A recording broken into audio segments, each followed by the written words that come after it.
The European Union's carbon framing revolution, paying farmers to be climate heroes. In the rolling field of Tuscany, a vineyard manager is not just thinking about the next harvest's grape quality. She is carefully reviewing a soil analysis report, considering a new crop cover mix, and planning the precise application of compost. Her decisions are still driven by economics, but the calculus has fundamentally changed. A significant portion of her income now depends not just on the wine she produces but on the carbon she can sequester in her soil. This shift from abstract incentive to direct payment is the result of a groundbreaking policy move from Brussels.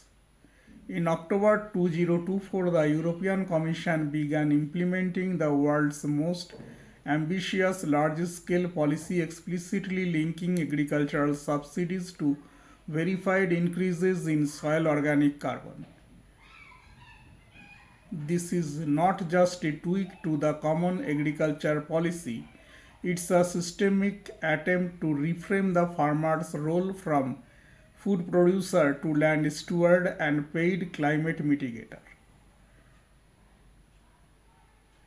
The policy mechanism from subsidy to service payment. The core of the new regulation is a bold data dependent conditionality. To access the full value of their green direct payments, a substantial portion of the cap's 55 euro billion dollar, euro dollar 55 euro billion annual budget, farmers must now demonstrate a measurable positive trend in soil health. Specifically, the policy mandates a minimum annual increase of 0.1% in soil organic carbon on sampled areas of their land. The operationalization of this rule is where science meets bureaucracy.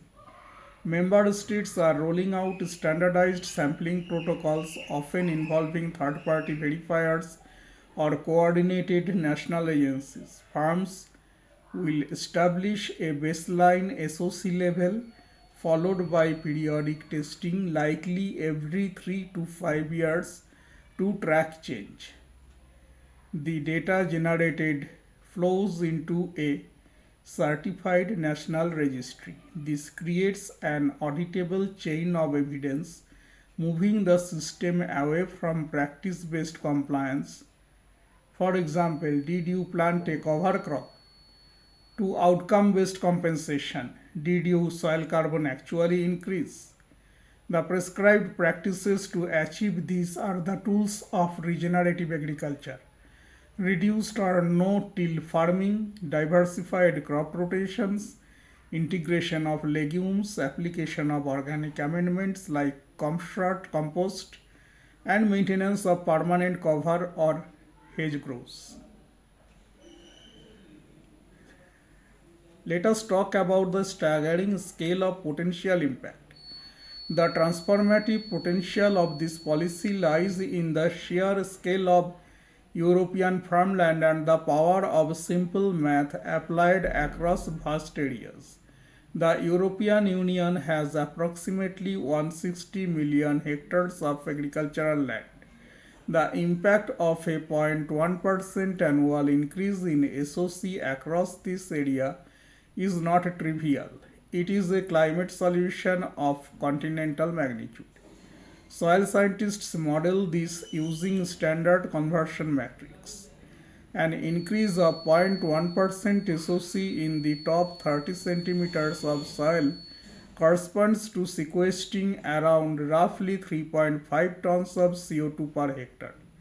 Applied across the European Union's total agricultural area, a sustained annual increase at this rate would lead to the sequestration of approximately 50-60 million tons of carbon dioxide equivalent per year. To contextualize, that is equivalent to taking over 10 million conventional passenger cars off the road for a year. This turns the European Union's agriculture sector from a net source of greenhouse gases, primarily through nitrous oxide from fertilizers and methane from livestock, into a vital and quantifiable carbon sink, directly contributing to the bloc's legally binding 2050 climate neutrality goals. The policy represents a paradigm shift with global ramifications for how we value and manage rural landscape. First, it monetizes ecosystem services in a direct, transparent way. For decades, economists have spoken of the externalities of farming, the unpriced benefit of carbon storage, water filtration, and biodiversity. This regulation internalizes the carbon benefit, creating a clear financial flow from the public, the CAP budget, to the farmer for delivering a verified public good. It provides a tangible answer to the question, how do we pay farmers to be environmental stewards? Second, it introduces rigorous scientific accountability into agri-environmental policy. By mandating measurable outcomes rather than just prescribed actions, it incentivizes innovation. Farmers are free to choose the combination of practices best suited to their specific soil, climate, and cropping system to achieve the carbon goal, fostering local adoption and knowledge sharing. It also creates a massive valuable data set on European soil health, driving further research.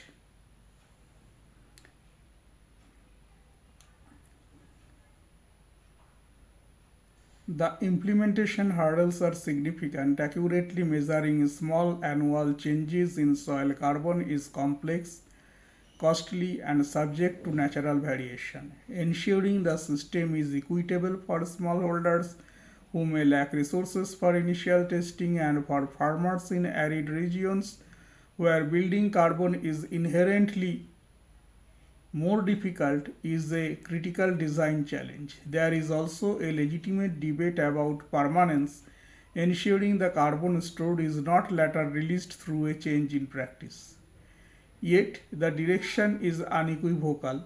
The EU has placed a hard, data-driven bet on the power of policy to align economic survival with ecological necessity. By tying its largest budgetary item to a core climatic matrix, it sends a powerful signal. The future of farming is carbon positive, and the case offers the world a replicable template for using fiscal tools to catalyze a fundamental transition in rural and land management, turning this soil beneath our feet into a foundational asset in the fight against climate change.